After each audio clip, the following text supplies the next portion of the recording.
ওমর ভাই, ওই মনির ভাই, ইব্রাহিম ভাই, আরে আমাদেরকে তো মায়ের দোয়া নিয়ে বাইরে তো হবে, কারণ আমরা কিন্তু টার্গেটে আছি।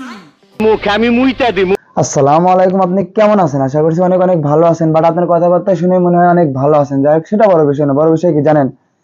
ইসলাম ধর্ম কিন্তু পৃথিবীর ভিতরে ষষ্ঠ একটা ধর্ম, ঠিক আছে না? তো সেই ইসলাম ধর্মের টুপি পরে, বাট মুসলিমদের এটা একটা সম্মান, গর্ব নাকি? আপনি টুপি পরে কি করতেছেন? অন্যদের চামচামি করতেছেন, অন্যকে নিয়ে কথা বলতেছেন, অন্যদের পাও ছাড়তেছেন। বাট আমি কিন্তু আপনাকে ওইভাবে বলতেছি না, আপনি যেভাবে নিবার চাইতেছেন। বাট আমি আপনাকে ওইভাবে বলতে চাইতেছি, দেখেন ভাই, এগুলো গোলামি টোলামি করার কোনো দরকার নাই, ঠিক আছে? আপনি আল্লাহর পথে চলেন, আল্লাহর কাজ কাম করেন, নামাজ কালাম করেন। যেহেতু দাঁড়িয়ে আছেন, তাহলে নামাজ কালাম পড়তে হবে। আর যেহেতু আমরা যে ইসলাম ধর্ম, তাহলে শুধু কিন্তু এই হুজুরটা না, আমাদের সবারই নামাজ কালাম পড়তে হবে। তা যাই হোক, সেটা বড় বিষয় না। বড় বিষয় কি জানেন?